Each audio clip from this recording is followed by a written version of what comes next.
오늘 말씀은 열왕기상 17장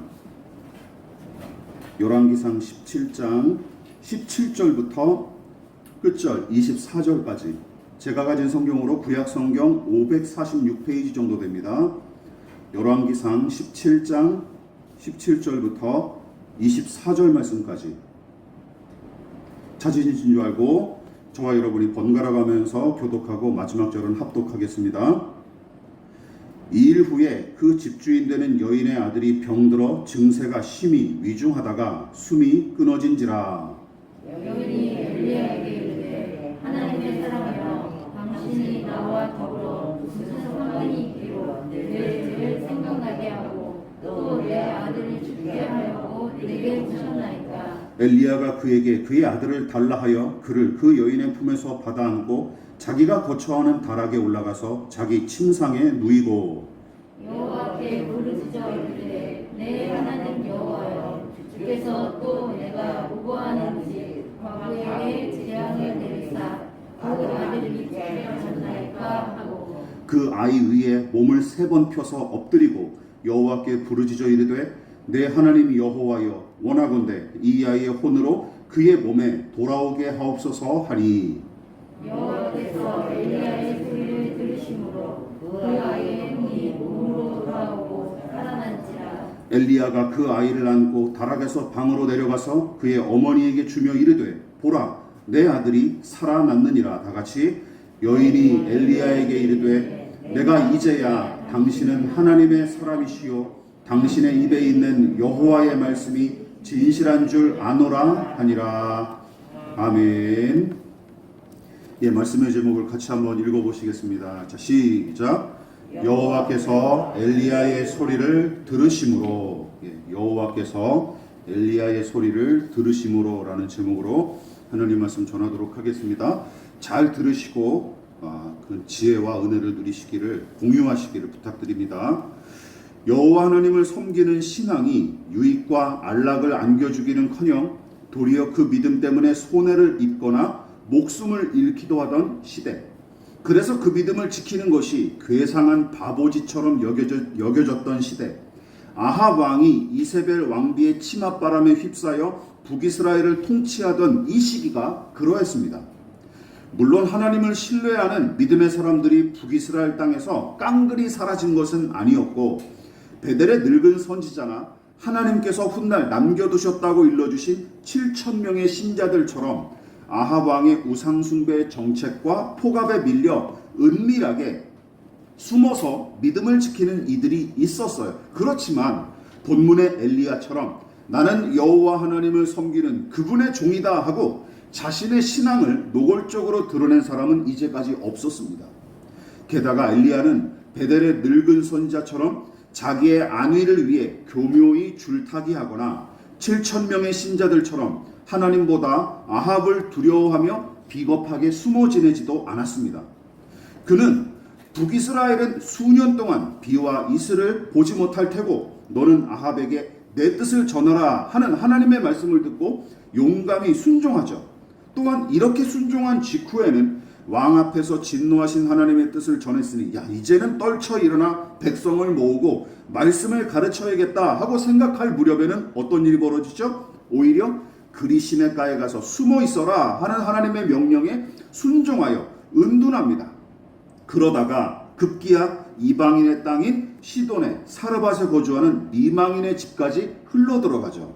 이게 바로 엘리야의 여정이에요. 이처럼 엘리야는 한 나라의 왕을 상대하고 민족의 각성을 위하는 등의 덩어리가 크고 자신의 모습이 부각되는 일만 순종하지 않았습니다.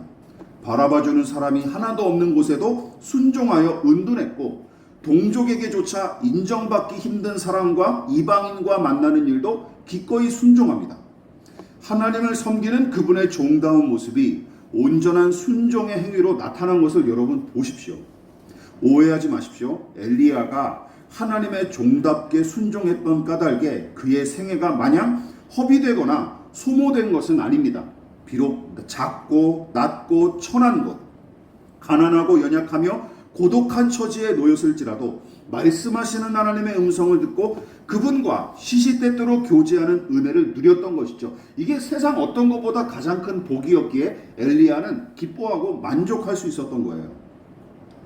그러니까 17장 16절까지 우리가 본문을 읽었던 그 전까지 가장 주목할 내용은 바로 하나님의 말씀과 거기에 순종하는 엘리야의 모습이에요.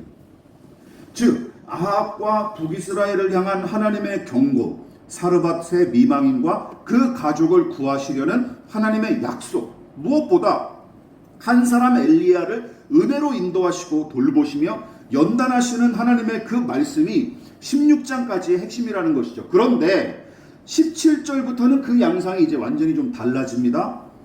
사르밧의 미망인과 그 가정은 엘리야와의 만남을 통해 목숨을 건지고 다시 살아갈 힘을 얻게 되죠.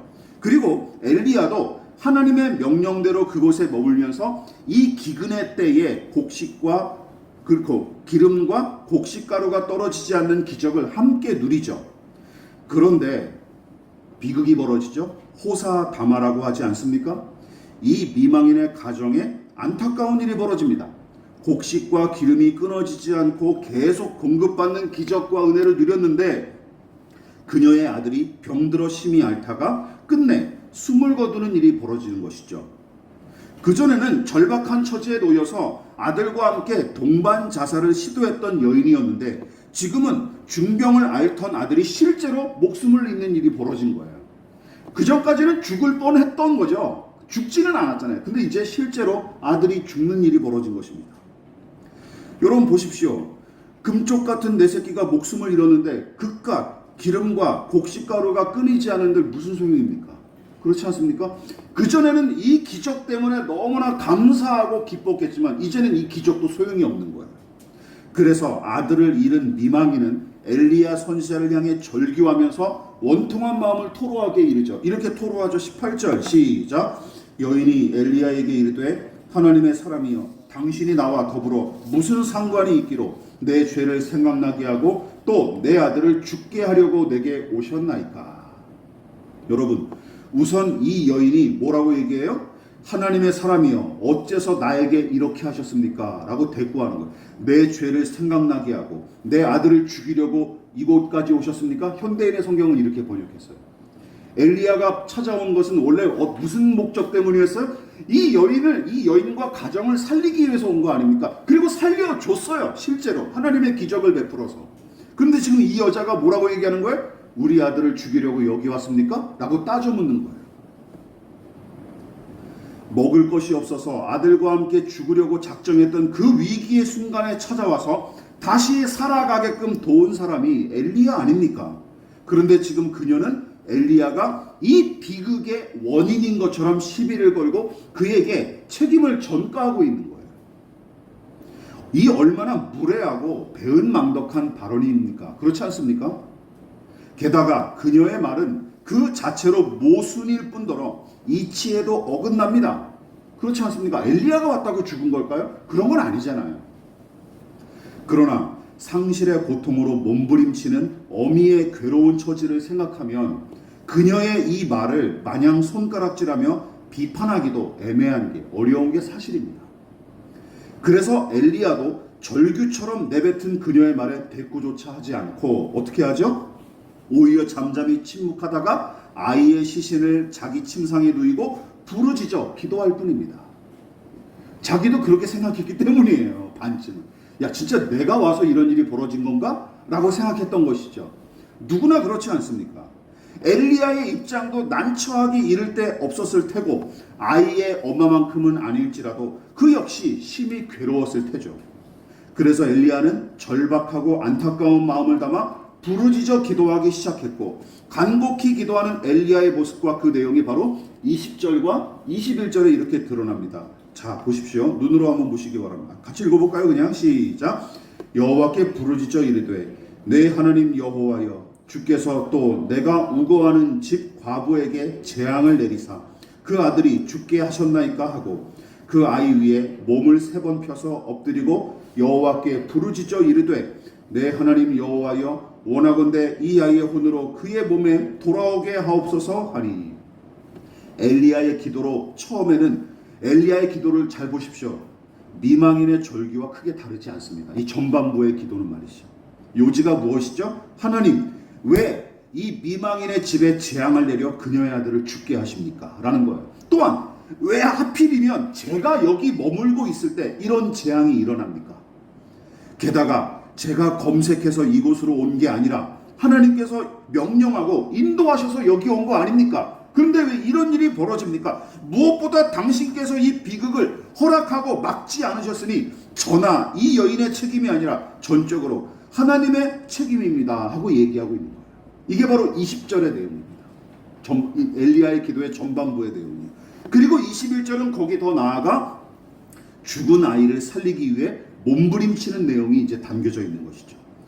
자, 여기서 주목할 점이 있습니다. 저는 이 기도가 매우 핵심적이고 중요하다고 생각하는데 그 이유가 무엇일까요? 그것은 바로 엘리야의 기도를 직접적으로 기록한 구절이 바로 여기가 처음이에요. 그 전에는 엘리야가 기도했다라는 내용이 나오질 않아요. 근데 엘리야가 기도한 내용이 여기 직접적으로 언급된 부분이 여기가 처음이라는 얘기죠. 물론 엘리야가 여기서 처음 기도했을 리가 있겠습니까? 그 전부터 기도했겠죠. 아합 왕 앞에 나서기 전과 그리시네가에 은둔했을 때도 기도의 수고를 엘리야는 틀림없이 계속 이어갔을 거예요.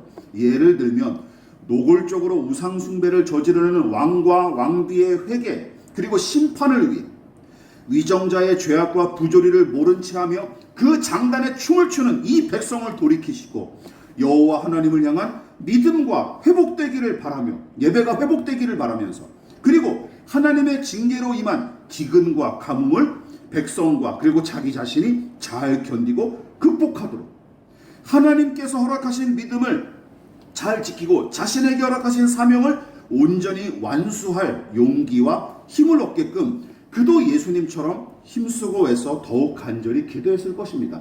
마냥 놀고 먹었을 리가 없잖아요. 왕 앞에서나 그리시네가에 있을 때 말이죠. 분명히 기도했을 거예요. 그러나 열왕기서의 저자는 엘리야가 이전까지 기도했던 내용은 어떻게 해요? 감췄어요. 감추고 오히려 사르밧의 미망인 가정에 일어난 비극으로 말미암아 절규하듯이 부르짖은 것을 엘리야의 첫 기도로서 기록한 것이 참 의미심장합니다. 왜냐하면 잘 들어보십시오. 이 일을 계기로 엘리야의 믿음은 한 단계 더 성장할 뿐만 아니라 더 깊은 기도의 신비와 능력과 은혜를 체험했기 때문입니다. 이 기도가 그러니까 새로운 관문으로 들어가는 어떤 새로운 기도가 된 거예요. 새로운 더 높은 수준, 더 깊은 기도의 지경으로 나아가는 계기가 됐다라는 것이죠. 자, 우선 본문에서 엘리야와 미망인이 이 비극을 어떻게 대처하는지 비교해 보십시오. 앞서 언급했다시피 이런 차이점이 있습니다. 아들을 잃은 미망인은 곁에 있는 하나님의 사람 엘리야를 향해 원망과 한탄을 퍼붓지만 엘리야는 어떻게 합니까? 살아계시고 늘 함께 하시는 하나님을 향해 억울하고 서글픈 심정을 토로합니다. 토로의 대상이 다르죠. 쏟아놓는 대상이 다릅니다. 여러분, 신앙과 불신앙, 큰 믿음과 작은 믿음의 약한 믿음의 차이가 바로 여기서 드러나요. 여기서 드러나는 거예요. 사르밧의 미망인은 오로지 엘리야만 붙들고 탄식하며 절규할 뿐입니다. 그러나 엘리야의 배후에서 일하시는 하나님을 찾지 않았고 그러지도 못하고 있는 거예요. 왜? 눈에 보이는 것만이 중요하니까. 아마도 아직 이 여인에게 믿음이 없거나 있었을지라도 매우 미약했기 때문일 것입니다. 여러분 기억하십시오. 엘리야는 하나님을 신뢰하는 이 믿음이 있었기에 이 참혹한 일로 이성을 잃은 사르밧의 미망인과 말다툼하면서 자신의 입장을 해명하는데 정력을 쏟지 않습니다. 그리고 자신의 무력함과 억울함과 불안과 아픔을 그저 하나님 앞에 쏟아놓을 뿐이죠. 이게 사르밧의 미망인과 엘리야의 차이점이에요. 이게 중요한 거예요. 이 기도가 그것을 보여주기 때문에 열왕기서의 저자가 바로 이 기도를 첫 번째 기록으로 놨던 것이죠. 여러분, 미망인과 상대하기 싫어서가 아니었습니다. 엘리야의 믿음이 그를 하나님 앞으로 이끌었고 그분을 바라보게끔 힘을 주었기 때문입니다. 믿으십니까? 그 안에 있는 믿음이 그가 하나님과 상대하게끔 이끌었다라는 것이죠. 그래서 그는 이 처참한 사건과 절망스러운 처지에 매몰되지 않을 수 있었던 거예요. 이처럼 엘리야와 미망이는 별반 다르지 않게 억울하고 서글픈 처지로 내몰렸으며 불안과 공포에 사로잡힌 심정을 누군가에게 마구 쏟아놓고 하소연하는 모양새도 비슷하죠, 두 사람이. 그러나 두 사람 사이의 차이점도 분명하게 드러나는데 그것이 뭐예요? 호소하고 쏟아놓는 대상이 다르다라는 것이죠. 여러분, 아까도 말씀드렸지만 이것이 신자와 불신자, 큰 믿음과 약한 믿음의 차이라는 것입니다. 대상이 달라요, 대상이. 사르밧의 미망이는 엘리야가 원흉인 것처럼 그를 향해 절규했지만 엘리야는 이 비극을 허용하신 분이 하나님이심을 고백하면서 그분께 대들고 있는 것입니다. 이 기도가 대드는 기도 아닙니까? 솔직히 얘기하면. 그렇지 않습니까? 그래서 두 구절밖에 안 되는 이 짧은 기도에 뭐가 등장해? 여호와께 부르짖어 기도했다는 어구와 함께 엘리야가 내 하나님 여호와여 하고 직접적으로 하나님을 찾은 내용도 각각 2번씩이나 등장합니다. 여러분, 이 부분을 꼭 기억하십시오. 사르밧의 여인은 살아있는 엘리야와 담판을 벌였지만 엘리야는 살아계신 하나님과 담판을 짓는 중입니다. 여러분에게 이 믿음이 있으십니까? 이 믿음이 있는 사람이 진짜 거듭난 사람입니다. 그뿐만이 아닙니다. 사르밧의 미망인이 엘리야에게 자신의 실망과 서름과 불안을 거침없이 쏟아놓았듯이 이 일로 말미암아 엘리야도 자신의 진실한 속내를 하나님 앞에 거침없이 드러내기에 이릅니다. 엘리야의 기도를 보십시오. 어떤 내용이 주로 등장하죠? 이 기도에는 그의 실망과 절망과 원망과 분노와 불안 등의 부정적 감정이 여실히 드러납니다. 그렇죠? 왜 하나님 이곳으로 저를 인도하십니까? 왜 하필이면 이런 재앙을 제가 있을 때 내리십니까? 짜증나고 화가 납니다. 라고 얘기하는 거예요. 그뿐만 아니라 이 고통과 난관을 고쳐주시기를 바라는 마음이 매우 직설적이면서도 거칠게 표현되어 있는 거예요. 이런 상황에 여러분, 고상한 말로 기도할 여유나 힘이 남아있겠습니까? 예? 미사 여구 따위 집어넣을 여유도 없어요. 부모의 목숨보다 귀한 자식이 차가운 시신으로 변했고 공급하시는 하나님의 은혜로 천국의 복을 충만히 누렸던 가정이 이제는 땅의 기근보다 더 무서운 사망과 절망으로 가득한 지옥이 되어버린 거예요. 게다가 이 비극이 어디서 시작된 것인지, 자식이 엄마보다 먼저 숨을 거둔 이유가 무엇인지, 이 원인과 기원을 알 수 없는 이 예기치 못한 불행으로 말미암아 엘리야와 미망인 두 사람은 극도의 불안과 공포에 시달릴 수밖에 없었습니다. 이게 문제죠. 이게 바로 인간이 처한 한계이자 현실이에요. 오죽하면 죽은 아이의 엄마가 엘리야에게 뭐라고 얘기했어요? 어찌하여 내 죄를 생각나게 하십니까? 라고 얘기해요. 아이가 죽은 다음에. 여러분, 젊은 시절에는 제가 이 말씀을 잘 이해하지 못했어요. 근데 이제는 알 것 같습니다. 2년 전 사고로 사랑하고 아끼는 가족을 잃고 난 뒤에 우리 가족들이 무슨 얘기를 주로 했는지 아십니까? 이랬어야 하는데 저랬어야 하는데 라는 얘기들을 얼마나 많이 달고 살았는지 모릅니다. 그러면서 죄책감에 시달리며 자책했던 우리 일가의 모습이 이와 같았기 때문입니다. 내 죄만 생각나는, 내가 잘못한 일만 생각나는.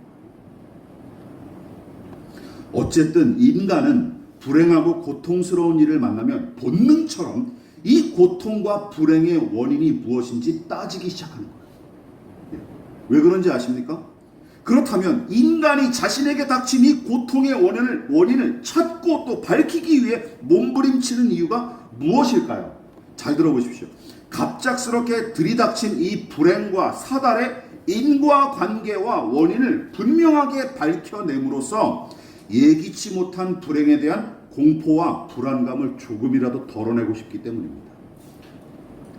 제가 좋아하는 영화 크리스토퍼 놀란의 감독의 그 배트맨 시리즈 중에 2편 있죠. 다크나이트의 조커가 이런 대사를 해요. 사람들은 아무리 큰 사고나 테러가 닥친다 할지라도 예고된 테러나 불행은 오히려 무서워하지 않는데, 안심한대요. 왜? 몇 날 몇 시에 그런 일이 벌어진다 하면 벌써 마음에 안심이 된다네. 근데 가장 무서운 게 뭐라? 사람들이 가장 무서워하는 게 무엇이다? 혼돈, 카오스를 가장 무서워. 예기치 않은 불행, 갑작스럽게 들이닥친 사고, 이게 무섭다라는 것이죠. 무슨 얘기인지 이해하시겠죠? 지금 그런 일이 지금 이 미망인에게 벌어진 거예요. 그리고 우리 삶에 종종 벌어지는 일들 아닙니까? 그러니까 아들을 잃은 이 여인과 엘리야는 이해하기가 힘든 일을 만났고, 더 나아가 이 일을 허락하신 하나님조차 그들은 도무지 이해할 수 없었어요. 지금 두 사람 앞에 놓인 세상은 이전에 알던 세상이 아니에요.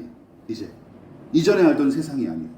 어느 정도 질서가 있고 예측 가능한 세계가 아니라 도대체 무슨 일이 일어날지 예측할 수 없는 혼돈과 미지의 세계가 되어버린 거예요. 그렇다면 하나님은 어떻습니까? 하나님도 마찬가지죠. 엘리야가 그 전까지 알고 있었던 하나님은 기도하면 응답하시고 선한 일을 행하면 복을 가져다 주시고 나를 지키시고 인도하시는 분으로만 알았는데, 지금 자기가 온 기거하는 이 가정에 무슨 일이 벌어졌어요? 아이가 죽는 일이 벌어진 거예요. 여기서 엘리야의 사고도 엉켜버리기 시작한 거예요. 이게 왜 이런 일이 벌어졌지 생각하기 시작한 거예요. 도대체 무슨 일이 일어날지를 모르는 혼돈과 미지의 세계, 더 나아가 고통을 겪을 때는 이제는 하나님도 낯설게 여겨질 뿐입니다. 야, 이상하다. 그 전에 알던 하나님은 이런 하나님이 아닌데라고 생각하는 것이죠.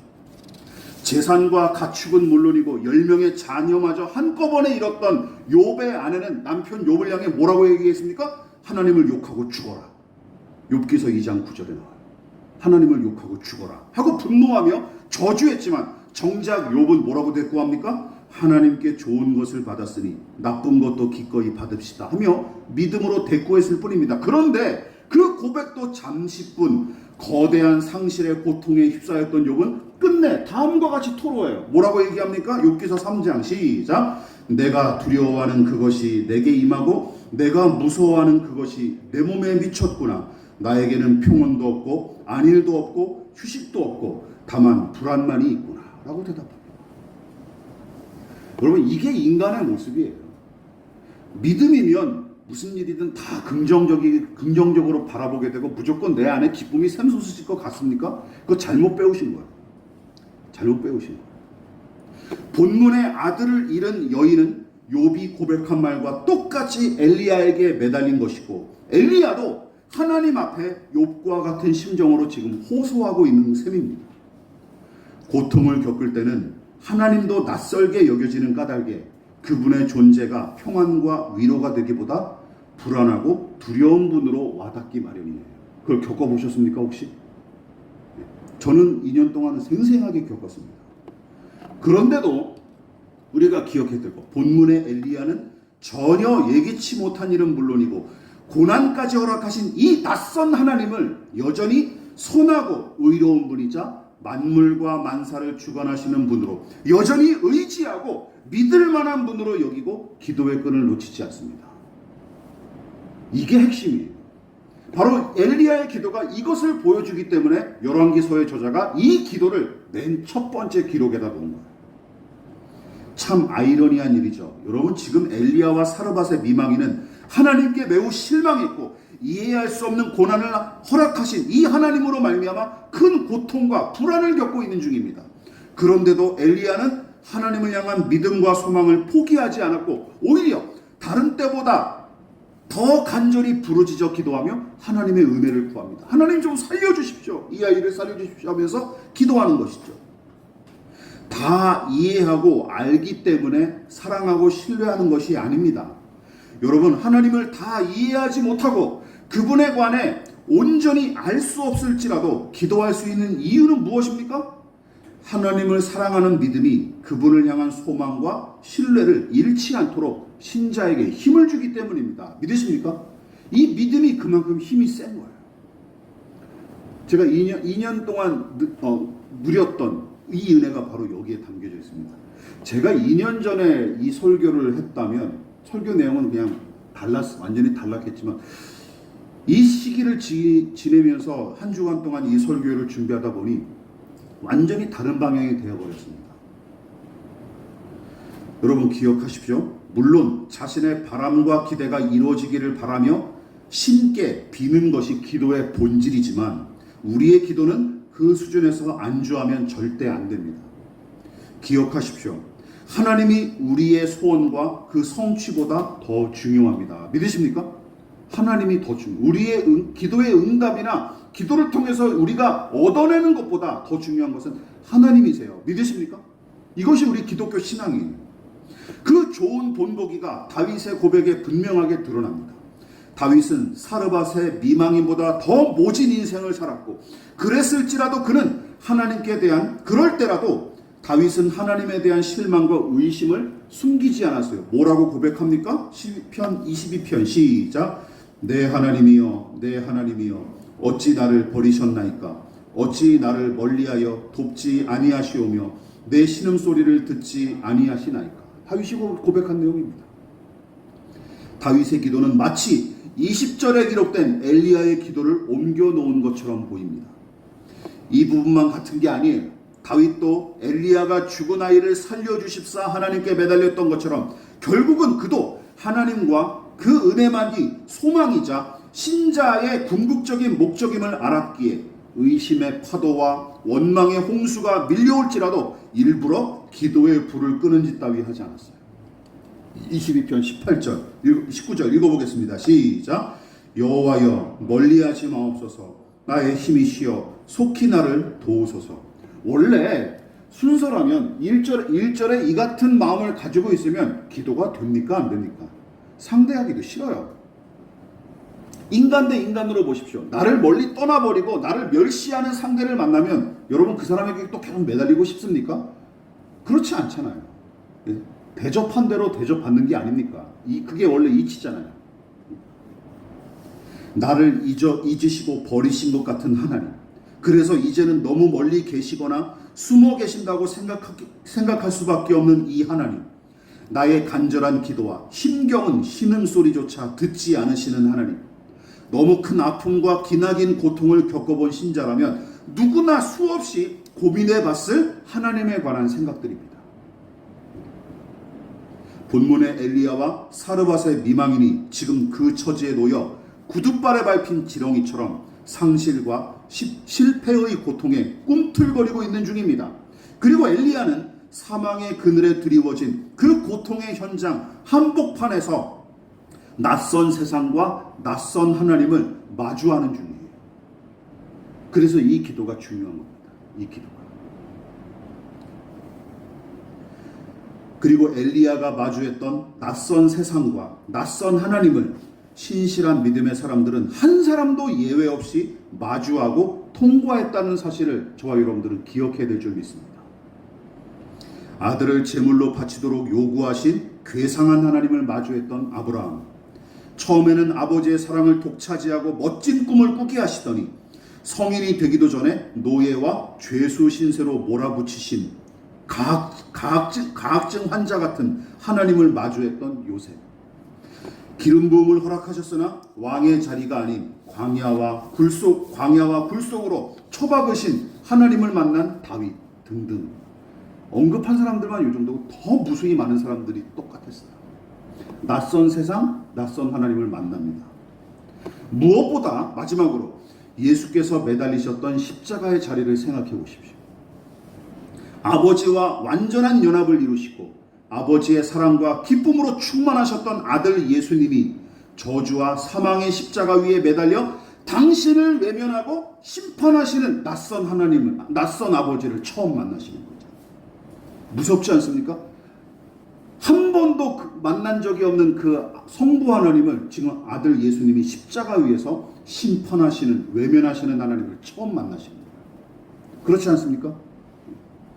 그런데도 끝내는 아버지 내 영혼을 아버지 손에 부탁하나이다. 누가복음 24장 46절 하고 기도하십니다. 똑같죠. 어찌하여 나를 버리시나이까. 시편 22편의 그 내용으로 십자가에 매달려 기도하셨던 예수님은 마지막에 어떻게 기도하세요? 아버지 손에 부탁하나이다 하고 기도하십니다. 끝까지 아버지를 향한 소망을 놓치지 않고 거기서도 기도하시죠. 하나님께서 엘리야와 사르밧의 미망인에게 요구하는 믿음이 바로 이것입니다.